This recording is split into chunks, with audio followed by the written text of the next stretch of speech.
السلام علیکم ورحمۃ اللہ وبرکاتہ۔ بسم اللہ الرحمن الرحیم۔ خواتین و حضرات، آج کے خبر نامے کے ساتھ خلیق الرحمن آپ سے مخاطب ہیں۔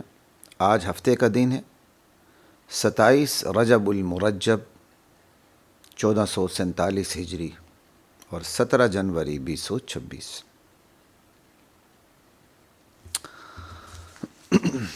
آج کی پہلی خبر پہ کچھ تبصرے کے ساتھ کچھ نہیں، آج معراج پر بھی بات ہوگی اور کم عمر بچوں کے سوشل میڈیا کے حوالے کے استعمال کے حوالے سے انگلش کموڈ پہ بھی، سود پہ بھی اور کئی موضوعات ہیں ہلکی پھلکی۔ انشاءاللہ آج کے خبر نامے میں اس پر تھوڑی سی بات کریں گے۔ اسلام کے مطابق وزیر اعظم شہباز شریف نے بیان دیا اور یہ اخبارات کی سرخی ہے۔ جو میرے سامنے اخبار ہے آج کی، اس کی ہیڈ لائن یہی ہے: دہشت گردوں کو بحر ہند میں ڈبو دیں گے۔ بہت اچھی بات ہے۔ خوارج، ٹی ٹی پی اور افغان طالبان کے گٹھ جوڑ کے ٹھوس ثبوت موجود ہیں۔ شہباز شریف، اچھی بات ہے، اس ملک کی حفاظت ہونی چاہیے۔ دہشت گرد جو بھی ہو، میں ہوں، آپ ہوں، خدا نخواستہ کوئی بھی ہو، کسے باشد، کہیں بھی ہو، عجم میں رہتا ہو، عرب میں رہتا ہو، دہشت گرد۔ اس میں اختلاف کی گنجائش رتی برابر بھی نہیں ہے۔ لیکن سوال یہ ہے کہ جب افغانستان کا نام آتا ہے تو آپ تو بڑے دھڑلے سے افغانستان کا نام لیتے ہیں، افغان طالبان کا نام لیتے ہیں، اور اچھی بات ہے، لیں، اگر وہ ملوث ہیں تو لیں، ضرور لیں۔ آپ کو ہم سے زیادہ پتہ ہے کیونکہ آپ ریاستی ادارے ہیں، لیکن آپ ریاستی اداروں کی زبانیں اس وقت گم کیوں ہو جاتی ہیں، ان کے ہاتھ پاؤں شل کیوں ہو جاتے ہیں جب نام ایران کا آ رہا ہوتا ہے؟ وہاں آپ خاموشی اختیار کر لیتے ہیں، اور بہت ہی زیادہ مجبوری ہو کسی ڈی آئی جی، آئی جی سے بیان دلوا دیتے ہیں کہ جی یہ پڑوسی ملک سے کارروائیاں ہو رہی ہیں اور فلاں مجرم کارروائی کر کے ایران چلا گیا، کسی آئی جی، ڈی آئی جی سے بیان دلوا دیتے ہیں۔ اور جب ایران کی بات آتی، پڑوسی ملک، جس فراخ دلی سے آپ افغان طالبان کا نام لیتے ہیں، آپ ایران کا نام کیوں نہیں لیتے؟ لیں نا، بار بار لیں، اس چابہار کا نام لیں، ان کلبوشنوں کا نام لیں، اور بلوچستان کو علیحدہ کرنے کی جتنی کوششیں ایران نے کی اس کی بتائیں۔ پارا چنار میں، گلگت بلتستان میں، پورے پاکستان میں، سندھ کراچی میں بڑے بڑے علماء اس خبیث منافق ایران کی وجہ سے شہید کیے گئے، نام لیں ان کا۔ پاکستان کے امن کو تہو بالا کرنے میں سب سے بڑا کردار ایران کا ہے، نام لیں۔ لیں نا، افغانیوں کا بھی لیں، ایرانیوں کا بھی لیں۔ افغان کی باری آتی تو بڑی فراخ دلی سے آپ افغان کہتے ہیں، خوارج، ٹی ٹی پی، دہشت گرد، سب کو ملا دیتے ہیں۔ اچھی بات ہے، ملا ہے، جو دہشت گرد ہے وہ دہشت گرد ہے، آپ کو پتہ ہے کون دہشت گرد ہے، اور جو دہشت گرد ہے ہم اس کے خلاف ہیں، کسے باشد کوئی بھی ہو۔ لیکن وہی سوال میں بار بار کروں گا، جس فراخ دلی سے آپ افغانستان کا نام لیتے ہیں، اسی فراخ دلی اور بہادری سے آپ ایران کا نام کیوں نہیں لیتے؟ آپ کی نوکر شاہی میں یہ لوگ گھسے ہوئے ہیں، آپ کی اسٹیبلشمنٹ میں یہ لوگ گھسے ہوئے ہیں، عالمی ایجنڈا ان کے ساتھ ہے، عالمی طاقتیں چونکہ ایران کی پشت پر کھڑی ہیں، اس لیے آپ خاموش ہو جاتے ہیں۔ یہ چیز آپ کو نقصان دے گی۔ ہم حالت جنگ میں ہیں، حالت جنگ میں چھانی لگانی پڑتی ہے، دوست دشمن کو الگ کرنا پڑتا ہے، چاہے اپنے کم رہ جائیں لیکن دشمن کو صفوں میں گھسنے نہ دیا جائے۔ واقعہ معراج سے بھی ہمیں یہی سبق ملتا ہے۔ انشاءاللہ واقعہ معراج پر بھی چھوٹی سی بات کریں گے۔ واقعہ معراج سے بھی یہی سبق ملتا ہے کہ چھانی لگانی پڑتی ہے، کھوٹے کھرے الگ ہو جائیں، اپنے غیروں کے درمیان حد فاصل قائم ہو جائے۔ تو پاکستان تو جب سے بنا ہے حالت جنگ میں ہے۔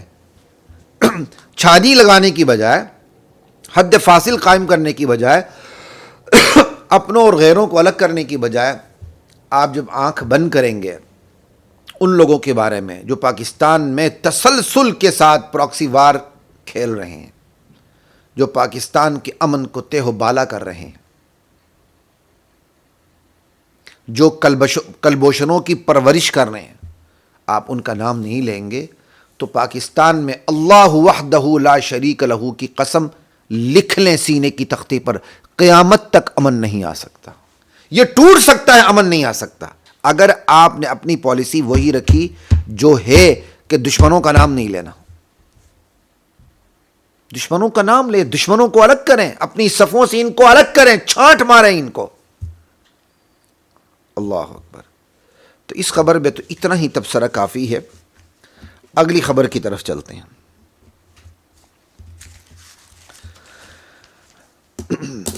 سینٹ میں 18 سال سے کم عمر بچوں کے سوشل میڈیا استعمال پر پابندی کا مطالبہ. بچوں کی ذہنی صلاحیت متاثر ہو رہی ہے. سینیٹر فلک ناز چترالی. اللہ اکبر. ہم تو پہلے دن سے یہ کہہ رہے ہیں پاکستان میں سنسرشپ کے نام کی کوئی چیز نہیں. وہی موبائل ہوتا ہے، بچوں کے ہاتھ میں ہوتا ہے، جو گن بھلا مرضی دیکھ لیں. شادی شدہ بوڑھے 90 سال کے نہیں بچ سکتے ہیں تو ٹین ایجر کیسے بچ سکتے ہیں جن کو ابھی جوانی چڑھ رہی ہے. اور سکولوں میں چھوٹے چھوٹے بچوں کو کمپیوٹر سکھایا جا رہا ہے فنی تربیت کے نام پر. یہ زہر نہیں ہے؟ کیا آپ 5 سال کے بچے کو خنجر چلانا سکھائیں گے؟ آپ کو پتہ، آپ 5 سال کے بچے کو اگر خنجر چلانا سکھائیں گے تو اس کی وہ ذہنی صلاحیت نہیں ہے، وہ غصے میں اگر کسی اپنے کو خنجر مار دے گا. تو کمپیوٹر کی تعلیم تو اس سے بھی زیادہ نقصان دہ ہے. سوشل میڈیا کی تعلیم انتہائی کم عمری میں اس سے بھی زیادہ نقصان دہ. آج ہمارے بچے انتہائی کم عمری میں وہ حرکتیں کرتے ہیں ہمارے معاشرے کے بچے جو ہم میٹرک میں بھی نہیں سوچ سکتے تھے، ہمیں پتہ ہی نہیں ہوتا تھا وہ کیسے ہیں. ان کو سارے پروسیس کا پتہ ہوتا. بہرحال یہ گند ہے. اس گند پر قابو پانا ریاستی اداروں کی اولین ذمہ داری ہے.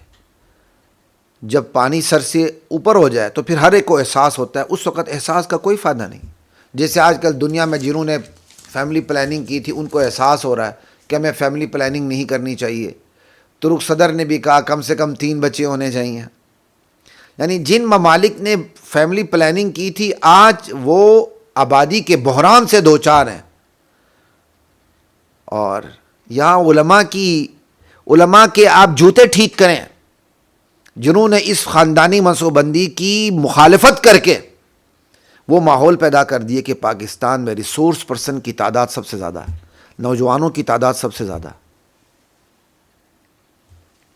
تو خیر جب مشاہدہ ہو جائے تو ہر ایک مانتا ہے، تو اس وقت ماننا کمال نہیں ہوتا.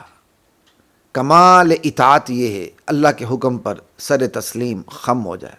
اللہ خاندانی منصوبہ بندی کی مخالفت کرتے ہیں اور آپ خاندانی منصوبہ بندی کی حمایت کرتے ہیں، بچے 2 ہی اچھے. اسی طرح یہی جو ابھی اسی پہ بات ہو رہی ہے 18 سال سے کم عمر بچوں کو سوشل میڈیا کے استعمال پر پابندی ہونی چاہیے. کیسے کریں گے؟ ترتیب بتائیں نا. یہ 18 سال کی کیا بات ہوئی؟ کیا 28 سال والوں کے لیے سارا کچھ جائز ہے جو اس وقت سوشل میڈیا پہ موجود ہے؟ یہ ایک سلگتا موضوع ہے. ارباب اختیار کو اس پر غور کرنے کی ضرورت ہے. آگے چلتے ہیں جی. اسی پہ ایک اور بات یاد آ گئی. میں کل ایک ویڈیو کلپ دیکھ رہا تھا ایک خاتون کا جو اپنے آپ کو لیڈی ڈاکٹر بتا رہی تھیں اور وہ عورتوں کے امراض کی بات کر رہی تھیں، امراض مخصوصہ کی بات کر رہی تھیں. انہوں نے امراض مخصوصہ کی بات کرتے ہوئے کہا اس کا ایک علاج یہ ہے کہ انگلش کموڈ استعمال نہ کیا جائے. میں تو حیران ہوتا ہوں لوگ انگلش کموڈ استعمال کر کے پاک کیسے ہوتے ہیں. بڑی حیرانی ہوتی ہے مجھے. جو کرتے ہیں ان کی کرامت ہے بھائی، اگر وہ پاک ہوتے ہیں تو بہت بڑی کرامت ہے. ہم تو دونوں پاؤں پر رکھ کے بھی پاک نہیں ہو سکتے ہیں. آپ لوگ ماشاءاللہ پورا وجود اس کے اوپر رکھ کے پاک ہوتے ہیں، نیچے کوئی فاصلہ ہی نہیں ہوتا.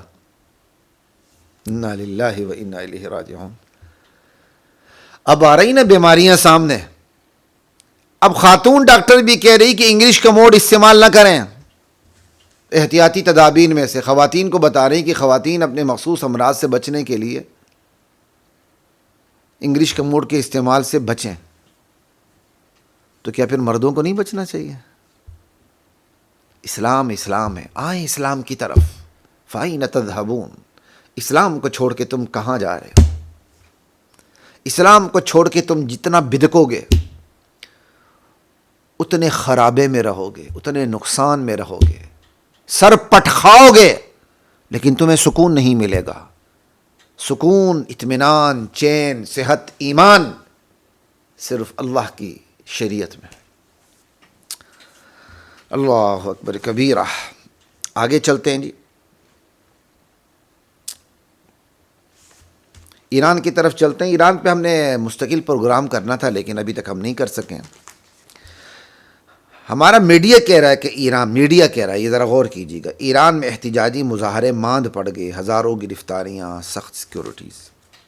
پہلی بات تو یہ ہے کہ ہمارے میڈیا کا دوغلا پن، اس کا جھکاؤ ہمیشہ ایران کی طرف رہا ہے، اس میں دو رائے کی گنجائش ہی نہیں ہے، اس پہ زیادہ بات کرنے کی بھی گنجائش نہیں ہے۔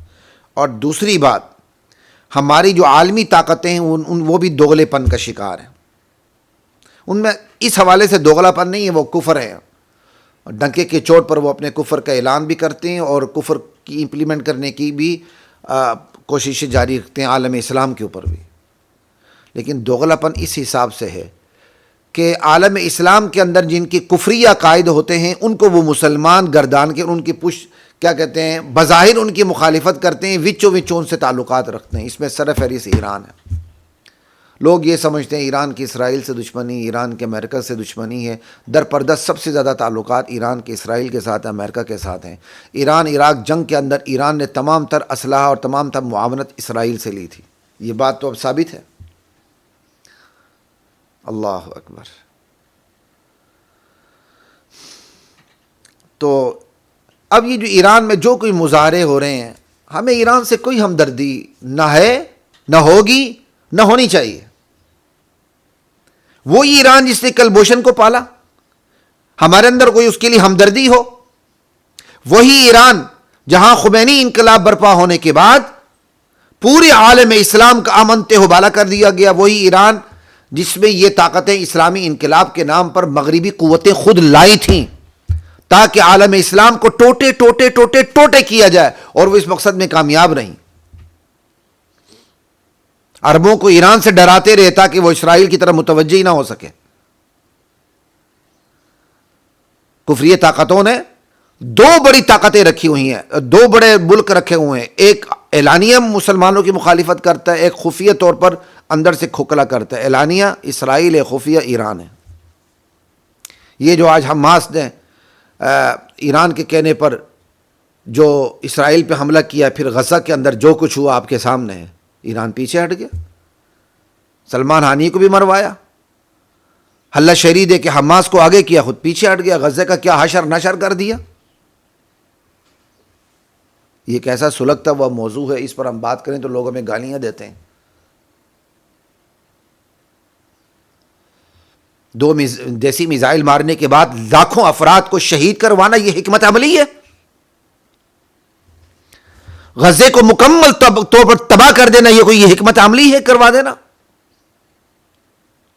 اس پر میں سرکاری منبر پر 1 درجن سے اوپر جمعے پڑھا چکا ہوں۔ یہ بچونگڑے سوشل میڈیا پہ آ کے کہتے ہیں آپ نے کبھی غزہ پہ بات نہیں کی۔ اے بچونگڑوں، خالی تم نے سوشل میڈیا کے ایسے کر کے دیکھنا ہے؟ کوئی اعتراض ہے تو ہماری یوٹیوب کی پلے لسٹ پہ چلے جاؤ، اور جب غزہ کے اندر یہ کام شروع ہوا تھا ہم نے 1 درجن تسلسل کے ساتھ کم و بیش جمعے پڑھائے تھے،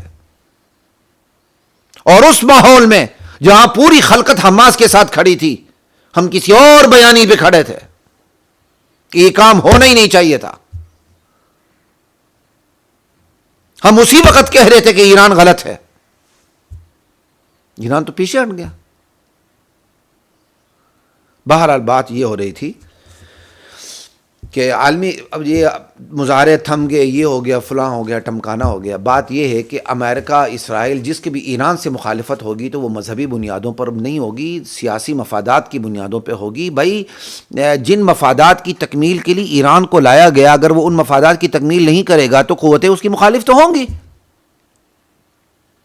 اور وہ مفادات یقینی طور پر یہی کہ عالم اسلام کو ٹوٹے کرنا. اگر وہ اپنی سرگرمیوں میں کمزور پڑتا ہے تو طاقتیں اس کے پیچھے پڑیں گی. جس مقصد کے لیے ہم تمہیں لائے تھے تم وہ مقصد پورا نہیں کر رہے ہو, چلو ہٹو یہاں سے. وہ کہیں گے نہیں نہیں نہیں کوئی بات نہیں, ہم پارا چنار میں اور حالات خراب کر دیتے ہیں, ہم گلگت بلتستان میں اور حالات خراب کر دیتے ہیں, ہم یمن میں اور حالات خراب کر دیتے ہیں, ہم لبنان بیروت میں عراق میں اور حالات خراب کر دیتے ہیں, ہم سعودی عرب کے سامنے کھڑے ہو جاتے ہیں. پرواہ نہ کرو لیکن ہمیں کچھ نہ کہو.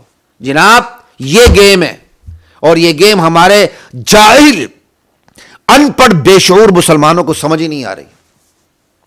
اور وہ خمینی کے گن گاتے ہیں, جس خمینی نے روزے رسول کی توہین کی ہوئی ہے کہ اگر ہمارا اقتدار آیا تو ہم شیخین کو قبر سے نکال باہر کریں گے. بہت کچھ ہے.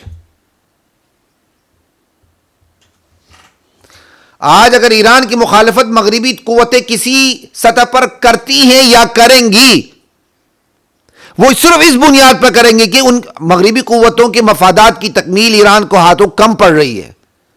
تو حلت شہری دینے کے لیے وہ ایران پر دباؤ ڈالیں گے کہ بس چلو ہٹو, اس مذہبی رجیم کو ختم کر دو, اس شیعہ رجیم کو ایران سے ختم کر دو, یہ ہمارے مفادات کی تکمیل نہیں کر رہی. لیکن جب در پردہ وہ اپنی یقین دہانی کروائیں گی کہ ہم اسی زور و شور سے عالم اسلام کو تہ و بالا کریں گے جس زور و شور سے ہم خمینی کے دور میں کر رہے تھے, تو پھر ان کی جان چھوٹے گی, ویسے نہیں چھوٹے گی. یہ بات یاد رکھیں. یہ میڈیا کے زور پہ ہمارے اپنے بھی اتنے جاہل اور بے شعور ہیں, ایران کے ساتھ کھڑے ہوتے ہیں, ہم سے سوال کرتے ہیں آپ ایران کے ساتھ ہیں کہ اسرائیل کے ساتھ ہیں؟ سوال یہ کرو آپ کھلے کافر کے ساتھ ہیں کہ چھپے کافر کے ساتھ ہیں, یہ سوال کرو, پھر ہم آپ کو جواب دیں گے کہ کھلا کافر زیادہ کیا کہتے ہیں نقصان دہ ہوتا ہے یا چھپا کافر زیادہ نقصان دہ ہوتا ہے. لا الہ الا اللہ. تو بہرحال ہمیں اپنا وطن عزیز ہے, ہمیں نفرت ہے ان ہمسایوں سے چاہے وہ کسے باشد. افغانستان میں جو لوگ موجود ہیں پاکستان کے خلاف کارروائیاں کر رہے ہیں, ہمیں نفرت ہے. ایران چابہار کو انڈیا کے لیے استعمال کروا کے پاکستان کے خلاف کارروائیاں کرتا ہے, بلوچستان کو علیحدہ کرنے کی کوشش کرتا ہے, پاکستان میں پراکسی وار کھیلتا ہے. ہمیں نفرت ہے. ہمیں یہ اپنا ملک عزیز ہے اور اسلام کی بنیاد پہ عزیز ہے.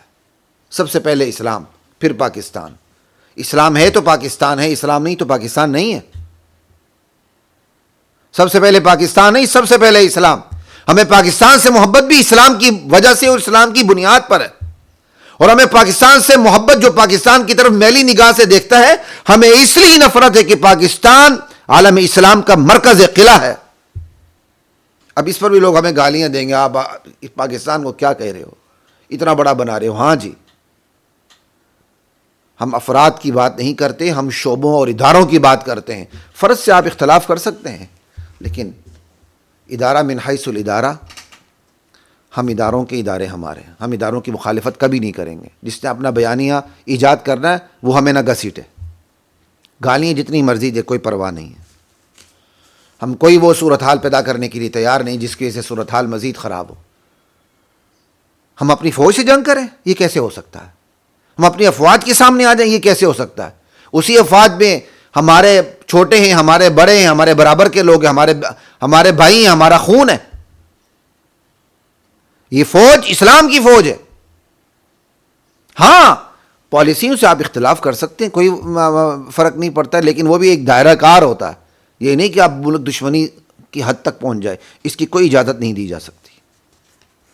اس لیے جس نے بھی اسلام کی کوشش کرنی وہ علماء اسلام سے, اسلام کے علماء کی رہنمائی میں چلے, تبھی کامیابی ملیں گی, وگرنہ کامیابیاں نہیں ملتی. بات ایران ہی کی ہو رہی تھی. ایران کارروائیاں بھی کرے اور ہم سے اچھی امید رکھنے کی توقع کرے, یہ ہو نہیں سکتا. لا الہ الا اللہ واللہ اکبر. خیر, آگے چلتے ہیں معراج کی طرف. صدر زرداری کہہ رہے ہیں واقع معراج ہمیں یاد دلاتا ہے آزمائشیں, مشکلات عارضی ہوتی ہیں. خواتین و حضرات, سب سے پہلی بات یہ ہے کہ شب معراج کا واقعہ کب پیش آیا تھا؟ تو بات یہ معراج کا واقعہ اس پر اتفاق ہے کہ ہجرت سے پہلے پیش آیا تھا۔ کتنا پیش آیا تھا؟ کئیوں نے کہا کئی سال پہلے پیش آیا تھا، لیکن زیادہ تر محققین کا کہنا ہے کہ تقریباً سال سوا سال پہلے ہجرت سے سال سوا سال پہلے واقع معراج پیش آیا تھا۔ معراج سیڑھی کو کہتے ہیں۔ نبی علیہ السلام مکے سے بیت المقدس تک آپ نے سفر کیا، اور پھر بیت المقدس سے سدرۃ المنتہا تک آپ نے سفر کیا آسمانوں کا۔ یہ معراج کا سفر کہلاتا ہے۔ ویسے لغوی طور پر کیا کہتے ہیں، عمومی طور پر اسراء کا لفظ بولا جاتا ہے بیت المقدس تک کے سفر کو، اور بیت المقدس سے آسمانوں کے تک کا جو سفر ہے اسے معراج کہا جاتا ہے۔ کبھی دونوں کو اسراء، کبھی دونوں کو معراج کہا جاتا ہے۔ معراج کا لفظ زیادہ مشہور ہے،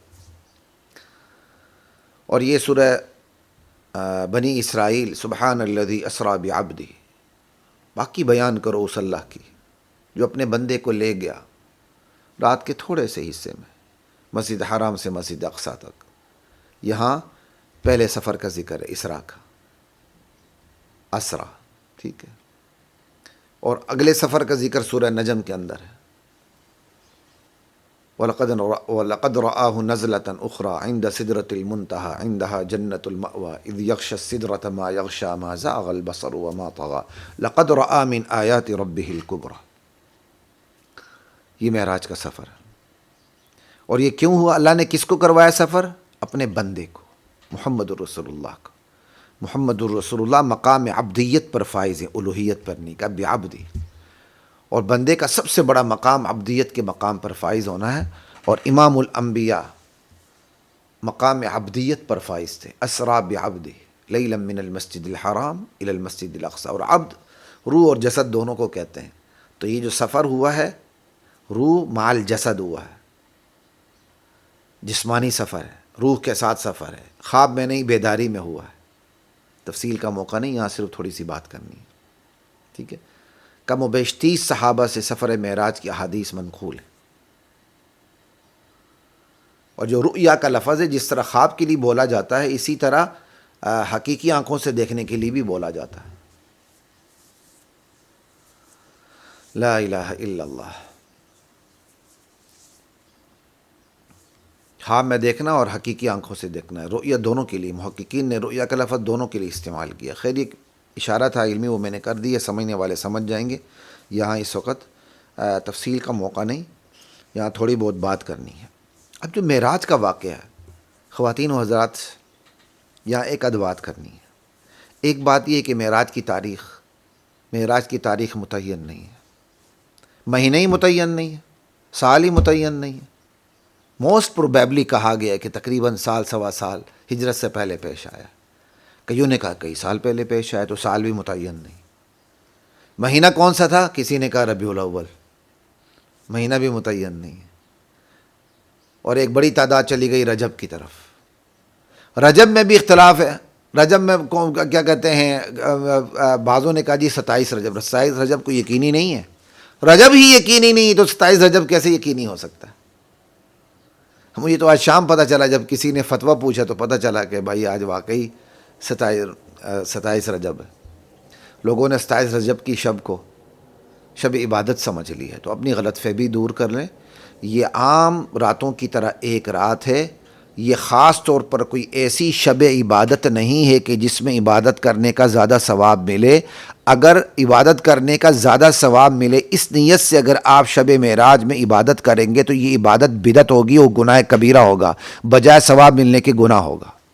یہ پروگرام تو مجھے پہلے کرنا چاہیے تھا، آج کر رہا ہوں، لیکن چلیں، جن کو پتہ نہیں ان کو پتہ چل جائے۔ رات ایک بندے نے مسئلہ پوچھا تو مجھے خیال آ گیا کہ یہ تو 27 رجب آ گئی۔ چونکہ ہم سیزنی مولوی نہیں ہیں، سیزن پہ تقریریں کر کے پیسے نہیں لوٹتے، تو ہمیں پتہ بھی نہیں ہوتا۔ لوگ تو سیزن کے انتظار میں ہوتے ہیں، سیزن آئے گلا ملا ٹھیک کریں اور پھر نوٹ کمائیں۔ لا الہ الا اللہ۔ تو 27 رجب کی تاریخ بھی یقینی نہیں ہے۔ تقریباً اس پر اتفاق ہے کہ ہجرت سے سال سوا سال پہلے، زیادہ تر اسی طرف گئے پیش آیا۔ اب سوال یہ ہے، ہجرت سے پہلے کے تو حالات انتہائی نازک تھے، تو ایسے موقع پر ہجرت کا واقعہ پیش آنا، پہلے ہی حالات نازک ہیں، اس میں ہجرت کا واقعہ پیش آنا، ہجرت کہہ رہا ہوں معراج کا۔ معراج کیا ہے کہ نبی علیہ السلام فرماتے ہیں کہ میں رات کے چھوٹے سے حصے میں مکے سے آسمانوں تک کا میں نے سفر کیا، انبیاء سے ملاقاتیں کیں، بیت المقدس میں انبیاء کو میں نے امامت کروائی، واپس میں مکے پہنچ گیا۔ اب آپ بتائیں کہ ہزاروں لوگوں میں چند لوگ آپ کے ساتھ کھڑے ہیں، کیا ان کے حوالے سے بھی خطرہ نہیں ہو سکتا نبی علیہ السلام کو کہ اگر میں نے ایسا واقعہ بیان کیا تو ان کے ایمان کے اندر بھی تزلزل آ سکتا ہے؟ ایسے خطرناک ترین موقع پر معراج کا واقعہ پیش آ جانا، اس پہ کیا حکمت ہے؟ یہی وہ بات ہے جس کی طرف میں نے پہلے اشارہ کیا تھا، سمجھنے کی ضرورت ہے۔ حالت جنگ میں اپنی صفیں سیدھی کرنی پڑتی ہیں، چھانی لگانی پڑتی ہے، اپنے اور غیر کو الگ کرنا پڑتا ہے۔ مسلمان تو حالت جنگ میں ہر وقت۔ اب ہجرت ابھی ہوئی نہیں، اللہ تعالیٰ نے معراج کا واقعہ اللہ نے پیش کروا دیا کہ میرے نبی کے ساتھ جو ہیں اخلاص کے ساتھ کھڑے ہو جائیں، جس نے ہٹنا ابھی ہٹ جائے۔ کتنی بڑی بات ہے۔ معراج کا واقعہ چھانی ہے مخلصین کے لیے، کہ چھان کے صرف اسلام کی کشتی میں مخلصین رہیں اور کوئی نہ رہے۔ جو مخلص ہوگا وہ معراج کے واقعے پر ایمان لائے گا، جو مخلص نہیں ہوگا وہ کہے گا میری عقل میں بات نہیں سماتی، وہ تو منکر ہو جائے گا۔ لیکن کمال ہے صحابہ کے ایمان پر، صحابہ آپ کے ساتھ کھڑے رہے کہ نبی نے فرمایا تو برحق فرمایا۔ جب اللہ کے نبی نے فرمایا، ابو جہل نے جب کہا کہو محمد کوئی نئی نویلی بات ہے تو سناؤ، اللہ کے نبی نے کہا مجھے معراج ہوئی ہے۔ ابو جہل ابو بکر کے پیچھے بھاگا کہ آج ابو بکر کو برگشتہ کرنے کا بڑا بہترین وقت ہے۔ کہا تمہارا دوست کیا کہہ رہا ہے؟ پتہ کہ کیا کہہ رہا ہے؟ کہتا میں نے اتنا بڑا سفر کیا۔ کہا محمد رسول اللہ فرما رہے ہیں تو ٹھیک فرما رہے ہیں۔ محمد رسول اللہ تو کہتے ہیں جبریل ابھی آئے ابھی گئے۔ اگر اپنی بات کریں گے تو یہ تو زیادہ کیا کہتے ہیں ماننے والی بات۔ صدیق اکبر ویسے تو نہیں کہتے حضرت ابوبکر صدیق رضی اللہ تعالیٰ عنہ کو۔ تو معراج کا واقعہ چھانی ہے۔ معراج کا واقعہ ہمیں سبق دیتا ہے کہ اپنی صفوں کو سیدھے کریں، منافقین کو باہر نکالیں۔ آج پاکستان حالت جنگ میں ہے تو پاکستان کے اداروں کو چاہیے کہ منافقین کو چھانٹ کے الگ کریں، جو ابو بکر کے مخالف ہیں، جو خلفائے راشدین کے مخالف ہیں، جو صحابہ پر بہتان باندھتے ہیں، جو ختم نبوت کے منکر ہیں، جو رسالت کی توہین کرتے ہیں، جو اسلام کی توحید کے اندر شرک کی ملاوٹ کرتے ہیں، چھان کے ان کو الگ کریں۔ اور پھر جو کشتی میں چھنے ہوئے الگ ہوں گے وہ ایسے ہوں گے کہ وہ صرف پاکستان کو عزت نہیں دلائیں گے، پورے عالم اسلام کو عزت دلائیں گے۔ واقعہ معراج مجھے اور آپ کو یہ بتاتا ہے، اور واقعہ معراج مجھے اور آپ کو یہ سبق دیتا ہے، حق بات کو ببانگ دہل بیان کیا جائے۔ اللہ کے نبی نے یہ نہیں دیکھا پہلے ہی میری مخالفت عروج پر ہے، اگر میں یہ کہوں گا کہ میں رات کے تھوڑے سے حصے میں نے زمینی سفر کیا، آسمانی سفر کیا، لوگ مجھے جھٹلا دیں گے۔ رب کا حکم تھا، آپ بیان کرنے میں آپ نے جھجک محسوس نہیں کی۔ آج بھی علماء کو، خصوصاً علماء کو کے لیے یہی سبق ہے، حق بیان کریں۔ الحق حق ولو کان مرا والباطل باطل ولو کان درا۔ حق حق ہے چاہے وہ کڑوا ہو، باطل باطل ہے چاہے وہ بظاہر موتی نظر آئے۔ والباطل باطل ولو کان درا، یہ تو میں نے ویسے خود ہی بنا لیا۔ زمانہ طالب علمی میں یہ سنتے تھے الحق حق ولو کان مرا، ٹھیک ہے، آگے خود ہی بنا لیے، کوئی بات نہیں۔ والباطل باطل ولو کان درا۔ تو یہ سبق ہے، حق کو ببانگ دہل بیان کریں۔ آج اگر عوام الناس میں حقانیت کی کمی ہے، شعور کی کمی ہے، تو خدا کی قسم علماء ناراض نہ ہو جائیں، یہ عوام سے زیادہ میری اور آپ کی غلطی ہے۔ ہم نے عوام کو شعور نہیں دیا، ہم ڈرے، ہم جھجکے، ہم نے کہا دل آزاری ہوگی، ہم نے کہا برائے نام فرقہ واریت پڑے گی۔ جس طرح من وعن ببانگ دہل اللہ کے نبی نے اس دین کو بیان کیا تھا، ہم نے اس طرح حق ادا نہیں کیا، تو آج عوام ہماری بے شعور ہے۔ شیطان نے نظریاتی طور پر اتنی انویسٹمنٹ کر دی ہے کہ آپ حق کی بات کریں لوگ آپ کو گالیاں دیتے ہیں، لیکن ہم پھر بھی سمجھنے کے لیے تیار نہیں ہیں۔ تو واقع معراج سے یہ سبق ملتا ہے جناب، ایک چھانی لگائیں اور حق کو ببانگ دہل بیان کریں۔ حق کو بیان کرنے میں جھجک سے کام نہ لیں۔ اور واقعہ معراج تیسرا سبق یہ دیتا ہے کہ نبی کے فرمان پہ لبیک کہہ دے، لبیک بس، آمنا صدقنا سمعنا اطعنا۔ معراج کا سبق یہ، معراج کا واقعہ مجھے اور آپ کو یہ سبق دیتا ہے کہ ہم اپنی عقلوں کو وحی کے تابع کر دیں، نہ کہ وحی کو عقل کے تابع کر دیں۔ یہ عقل اللہ نے اس لیے دی ہے کہ ہم اس سے وحی کو سمجھیں، وحی کو سمجھائیں نا۔ کیوں؟ وحی اللہ کے علم کا نام ہے، جو اللہ نے اس علم کو، وہ علم جو اللہ تعالیٰ نے اپنے نبی کے سینے پہ اتارا ہے، اس علم کو وحی کہتے ہیں۔ براہ راست جو سینے پہ اتارا ہے اس کو وحی کہتے ہیں۔ الفاظ اگر نبی کے ہوں تو حدیث ہو گئی، الفاظ بھی اگر اللہ تعالیٰ کے ہوں تو قرآن ہو گیا۔ تو معراج کا تیسرا سبق یہ کہ سر تسلیم خم جو مزاج یار میں آئے، یہ کھوپڑی مان لے آدھا کلو کی تو پھر آپ تسلیم کریں، یہ کیا کمال ہے؟ اسلام کی باتیں خلاف عقل نہیں ہوتی ہیں، ما ورائے عقل ہو سکتی ہے، عقل کے خلاف نہیں ہوتی ہے اسلام کی باتیں، لیکن عقل کو سر نگوں ہونا پڑتا ہے وحی کے سامنے۔ اور اگر عقل رسی توڑا کے بھاگ پڑے تو یہ وہ عقل ہے جو اپنی سگی بہن کے ساتھ شادی کرتی ہے اور اگی سگی ماں کے ساتھ شادی کرتی ہے، وہ کہتی وہ بھی ایک عورت ہے۔ اور دنیا کے اندر ایسی سوچیں رہی ہیں اور آج بھی ہیں۔ وہ کہتے ہیں وہ بہن جو تمہارے کپڑے استری کر کے دیتی، تمہاری خدمت بجا لاتی، تو تمہاری جسمانی حوث پوری کیوں نہیں کر سکتی؟ یہ کیا بیوقوفی ہے کہ وہ بہن جو تم پر جان دیتی اس کو تم کسی غیر کے حوالے کر دیتے ہو، اس کے شوہر کے، جو اسے جانتا بھی نہیں، پتہ نہیں کیا سلوک کرے گا، اور ایک اور تم کیا کہتے ہیں عورت اپنے گھر پہ لاتے ہو، پتہ نہیں وہ تم سے وفا بھی کرے گی نہیں کرے گی۔ جو تمہاری گھر کی عورت ہے اسی کو سنبھال کے اسی کے ساتھ سارے کام پورے کرو۔ انا للہ و انا الیہ راجعون۔ خالص عقل کی روشنی میں خدا کی قسم آپ اس کا جواب نہیں دے سکتے۔ اس بے شرمی کا جواب صرف اسلام دیتا ہے، بس، اور کوئی نہیں دیتا۔ آئیں اسلام کی طرف، آئین تذہبون، اسلام کو چھوڑ کے کہاں جا رہے ہو؟ یہ تھی جی واقع معراج پہ چھوٹی سی بات۔ اب آخری بات آپ سے جو کرنے لگا ہوں، 1-2 دن پہلے کی خبر ہے، اس پر ایک لائن کا تبصرہ کر کے ہم آج کی نشریات کا اختتام کرتے ہیں۔ شہباز حکومت کے 21 ماہ قرضوں میں 12,733 ارب روپے کا اضافہ۔ 21 ماہ قرضوں میں، شہباز حکومت کے 21 ماہ قرضوں میں کتنا اضافہ ہوا جی؟ 21 ماہ میں 12,733 ارب روپے۔ یہ ہے اسلام، یہ ہے مسلمانی، جسے دیکھ کے شرمائیں یہود۔ قرضوں کے دلدل میں پھنسنا، سود لینا دینا، یہ تو اللہ اور اس کے رسول کے ساتھ جنگ ہے۔ ادھر کہتے ہیں IMF سے نجات حاصل کرنی ہے، دوسری طرف قرضوں پہ قرضے لیتے چلے جاتے ہیں۔ گھاس کھائیں، آج سے ہی وہیں سٹک کر دیں، فل سٹاپ لگا دیں، آگے نہ بڑھیں، کامیابی ملے گی۔ کیا انڈیا کو جواب دینے سے آپ کو کامیابی ملنی شروع نہیں ہو گئی؟ پھر بھی یقین نہیں آتا؟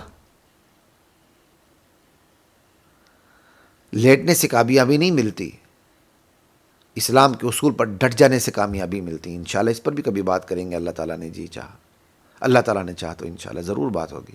السلام علیکم ورحمۃ اللہ وبرکاتہ۔ وَلَقَدْ أَنزَلْنَا